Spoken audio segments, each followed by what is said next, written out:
अस्सलाम वालेकुम, कैसे हैं आप सब लोग। Welcome back to my channel, welcome back to another vlog. तो आज का व्लॉग सुबह के टाइम से स्टार्ट कर रही हूँ। जो मेरे पुराने फॉलोअर्स हैं उनको याद होगा कि मैं इस तरह से अपने पहले व्लॉग जो है वो स्टार्ट करती होती थी, जिसमें मैं दिखाती थी कि मैंने बच्चियों को नहलाया है, उनको फ्रेश किया है। तो आज मैंने सोचा जल्दी जल्दी से ना सुबह सुबह इनको फ्रेश कर देती हूँ। हालांकि मैं सुबह ना अब नहीं करती, क्योंकि इसलिए नहीं करती, इनको नहलाती मुँह हाथ धुलवा देती होती हूँ, लेकिन जिस दिन नहलाना होता है ना मेरा यही होता है कि शाम को नहलाऊँ, क्योंकि एसी चल रहा होता है कमरे में सारा दिन। तो ना मौसम चेंज हो रहा है तो मुझे होता है कि इनको ठंडा गर्म ना हो जाए। लेकिन फिर भी ना मैंने कहा चलो आज नहला देते हैं, सुबह सुबह अपने सारे कामों से फ्री हो जाते हैं। बच्चियों को नहलाया धुलाया, उनको साफ़ सुथरा करके उनको मैंने उनका नाश्ता दिया, और उसके बाद जी मैं खुद गई थी फ्रेश होने। मैंने कहा चलो जल्दी से खुद भी फ्रेश हो जाते हैं, फ्रेश हो जाओ ना। बच्चों को फ्रेश करके ना आप खुद भी जब फ्रेश होते हैं ना तो एक तो बहुत अच्छा फील भी होता है, ठीक है, और ना इंसान जो है फ्रेश फ्रेश फील करता है। और मैं कोई इतनी ज़्यादा जो है स्किन केयर नहीं करती। मैंने अपने मॉइस्चराइज़र लगाया, उसके बाद टिंट लगाया। और अच्छा, ये जो मैं आप लोगों को सीरम दिखा रही हूँ ना, ये है अंडर आर्म सीरम, और ये बहुत अच्छा सीरम है, बहुत बहुत अच्छा सीरम है। ये कोई स्पॉन्सर पोस्ट नहीं है, मैंने दोबारा से मंगवाया है। और अगर आपकी अंडर आर्म में से स्वेटिंग ज़्यादा होती है, बदबू आती है, तो ये उसको बहुत अच्छे तरीके से कंट्रोल करता है। और अगर डार्कनेस है तो ये उसको भी ख़त्म करता है। इंशाल्लाह इसका रिव्यू ना मैं अपने इंस्टाग्राम पे जो है ना वो अलग से सारा जो है ना वो शेयर करूँगी। तो ये बहुत इफेक्टिव चीज़ है। उसके बाद जी हसीब गए थे अदालत। जब वो वापस घर आए ना तो इरा की पुरानी जो टैब है ना उसका कवर भी चेंज होने वाला था और प्रोटेक्टर भी। तो जब हसीब वो लगवा के लाया ना तो बच्चियों को ये लगा कि शायद बाबा ना न्यू टैब ले आए हैं। तो वो इतनी ज़्यादा खुश थी, इतनी ज़्यादा खुश थी ना। तो बच्चे बेचारे कितने भोले होते हैं ना कि उनको पुरानी चीज़ भी नई बना के दी जाए ना तो इतने ज़्यादा माशाल्लाह खुश हो जाते हैं। और जी फिर हमारे घर शाम में आई थी मिठाई। इट्स अ गर्ल, बहुत बहुत मुबारक हो, बेटी हुई है। किसकी हुई है मैं आपको बताती हूँ, मेरे कज़न होते हैं उनकी ये माशाल्लाह से बेटी हुई है। तो अल्लाह ताला उस बेटी के नसीब बहुत अच्छे करे, आमीन सुम आमीन। और जिनके वो भाई हैं, वो जो मेरी कज़न है वो देख रही होंगी व्लॉग। बाजी आप बहुत अच्छी हैं, अल्लाह ताला आपका साया आपके बच्चों पे हमेशा सलामत रखे, आमीन सुम आमीन।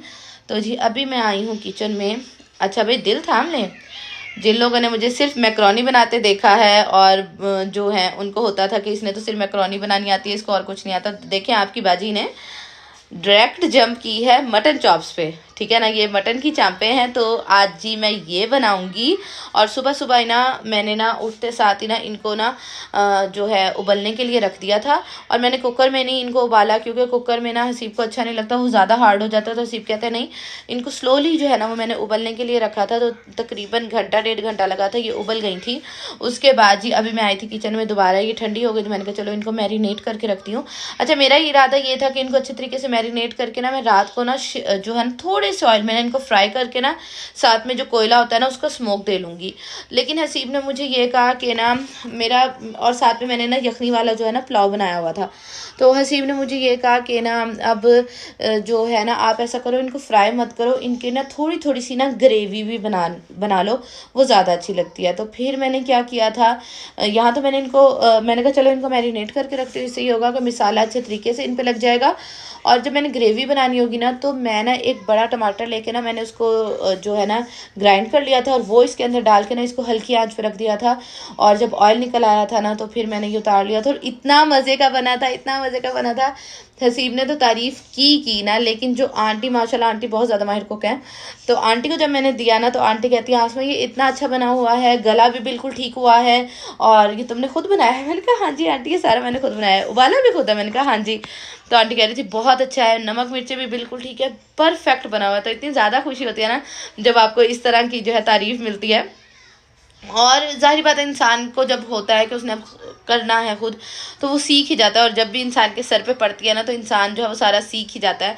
तो बस जी यहाँ मटन की जो चांपे हैं इनको मैं अच्छे तरीके से जो है वो मैरिनेट कर लूँगी, और मैरिनेट करके इनको मैं जो है वो रख दूँगी फ्रिज में।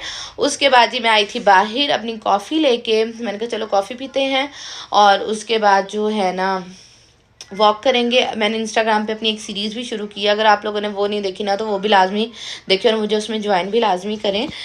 तो मैं जहाँ भी मैं अपने आप को दिखा दूँ ना तो वहीं उस पर मुझे कमेंट हमेशा हमेशा यही कमेंट आता है क्या आप प्रेग्नेंट हैं। और फिर कॉन्वर्सेशन स्टार्ट हो जाती है, हाँ ये लग तो रही हैं, और भी बहुत सारे कमेंट्स आते हैं और बहुत इनसेंसिटिव कमेंट्स भी होते हैं, लेकिन उसका मैंने खैर किया हाँ बात नहीं करना चाहती। लेकिन जो ये सवाल है कि आप प्रेग्नेंट हैं, तो मैंने कहा मैं आप लोगों से शेयर कर दूं कि भाई आपने इतना ज़्यादा वेट गेन कर लिया है, लग तो रहा है। तो नहीं, ऐसा कुछ भी नहीं है, होगा जब मैं आप लोगों के साथ शेयर कर दूंगी, लेकिन ऐसा कुछ भी नहीं है। और प्लीज़ इस तरह के क्वेश्चन ना ही पूछा करें, क्योंकि आप, मुझे पता है इंसान ना आप लोग अच्छी नीयत से पूछते हैं, मैं आपकी नीयत पे बिल्कुल भी शक नहीं कर रही, लेकिन ना जिस इंसान से आप पूछ रहे होते हैं ना, अल्हम्दुलिल्लाह मेरी 2 बेटियां हैं, लेकिन उसके अलावा भी ना इंसान कुछ ऐसे फेसेस से गुजर रहा होता है ना, ऐसी चीज़ें फेस कर रहा होता है ना, कि वो जो है ना वो चीज़ें वो नहीं शेयर कर सकता। और जब आप इस तरह के क्वेश्चन पूछते हैं ना, तो उसको बहुत ज़्यादा जो है ना वो फील होता है। मैंने भी आप लोगों से शेयर किया था कि मेरा जनवरी में जो है ना एक मिसकैरेज हुआ है, ठीक है। तो उसके बाद ना ज़ाहिर बात है प्रेगनेंसी होती है, आप प्रेगनेंसी में खाते हो, आपकी हार्मोन्स चेंज होते हैं, तो उसकी वजह से बॉडी जो है ना वो चेंज हो जाती है। तो अभी रिसेंटली भी मेरे साथ कुछ हुआ है, तो वो भी इंशाल्लाह मैं आप लोगों से आज, जब अभी वॉइस ओवर कर रही हूँ ना, तो आज भी मेरी एक अपॉइंटमेंट है, मैंने वहाँ जाना है। इंशाल्लाह वो सारे टेस्ट क्लियर आ जाएँ तो इंशाल्लाह मैं आप लोगों से वो सब चीज़ें भी जो है ना शेयर करूँगी। तो बस इसलिए जो है आप वेट गेन काफ़ी ज़्यादा हो गया है, ठीक है। और मैं तो मानती हूँ इस चीज़ को, जब मैं मोटी होती हूँ मैं इस चीज़ को मानती हूँ, मैं नहीं इस चीज़ से डिनाई करती। तो मैं तो भाई इस चीज़ को बहुत उससे मानती हूँ कि हाँ भाई मैं हुई हूँ मोटी। और आप लोगों के सामने, मैंने इंस्टाग्राम पे कोई भी नहीं अपना वेट शेयर करता, मैं तो इंस्टाग्राम पे अपना वेट भी शेयर कर देती हूँ कि भाई ये वेट है, इससे मुझे मोटिवेशन मिलेगी, और साथ बहुत सारे लोग जो मेरे साथ ज्वाइन करना चाहेंगी उनको भी बहुत ज़्यादा मोटिवेशन मिलेगी। हालांकि छुप करके भी जो है मैं आप लोगों से शेयर कर सकती थी, अपना वेट ना भी दिखाती, लेकिन नहीं, इंसान को ना हमेशा जो है ना ट्रांसपेरेंट रहना चाहिए। तो मैंने आप लोगों से अपना वेट भी शेयर किया कि आजकल मेरा ये वेट चल रहा है। तो नहीं, अभी ऐसा कुछ भी नहीं है, होगा जब इंशाल्लाह, आप लोग दुआ करिएगा, तो मैं इंशाल्लाह आप लोगों के साथ लाजमी शेयर करूँगी। तो अभी जी मैं आई थी घर देखने के लिए, क्योंकि प्लस्तर जो है ना वो नीचे वाले पोर्शन का सारा जो है ना तकरीबन कंप्लीट होने वाला है। और मैं हसीब से काफ़ी दिनों से अब जिद कर रही हूँ कि अच्छा अब इनको कहीं प्लस्तर कंप्लीट करके ये बाकी काम की तरफ भी आए, ताकि हम भी जाके जो है मार्बल, टाइल, वॉशरूम्स की वैनिटी वगैरह, इन सब की जो चीज़ें हैं ना, वो हम शॉपिंग जो है ना वो स्टार्ट तो करें ना हसीब। तो हसीब मुझे ये कह रहे थे बस कुछ दिन दो, तो इंशाल्लाह ना ये सारे काम जो है वो हम आहिस्ता आहिस्ता करके जो है ना वो करना शुरू हो जाएंगे। अच्छा, जो पीछे वाला सारा हिस्सा है ना वो भी सारा फ्लैट होगा। अभी तो साइड पे ना गंद पड़ा है काफ़ी ज़्यादा, तो वो भी सारा जो है ना ये सारा फर्श बनेगा। तो इंशाल्लाह जब शॉपिंग, अब बस बहुत जल्द जो है ना वो शॉपिंग हम लोगों ने जो है वो स्टार्ट कर देनी है, तो वो इंशाल्लाह मैं आप लोगों से जो है वो सारी जो है ना वो शेयर करूँगी। तो बस नीचे वाले पोर्शन का प्लस्तर कंप्लीट होने वाला है, फिर वो लोग चले जाएंगे ऊपर वाले पोर्शन में, और नीचे वाले पोर्शन में टाइल्स वगैरह लगना स्टार्ट हो जाएंगी। और ये जी है जो मैंने चांपे मैरिनेट की थी ना, तो उसका ये मैंने सालन बनाया, और ये इतना मज़े का बनाया था ना जिसकी हद नहीं। और ये है जी मेरी प्लेट, और हम पोर्शन कंट्रोल में रह के, घर में रह के इंशाल्लाह पोर्शन कंट्रोल में खा के अपना वेट कम करेंगे इंशाल्लाह। तो बस ये था मेरा आज का व्लॉग। काफ़ी दिनों के बाद व्लॉग अपलोड करती हूँ ना, तो ज़ुबान जो है ना ऐसे अटक जाती है। तो बस यही था मेरा आज का व्लॉग। इंशाल्लाह उम्मीद है आप लोगों को ये व्लॉग बहुत अच्छा लगा होगा। मुझे आप लोगों की सपोर्ट की ज़रूरत है। आप लोगों ने इस वीडियो को लाइक करना और कमेंट भी करना, और अपना बहुत सारा ख्याल रखिएगा। अल्लाह।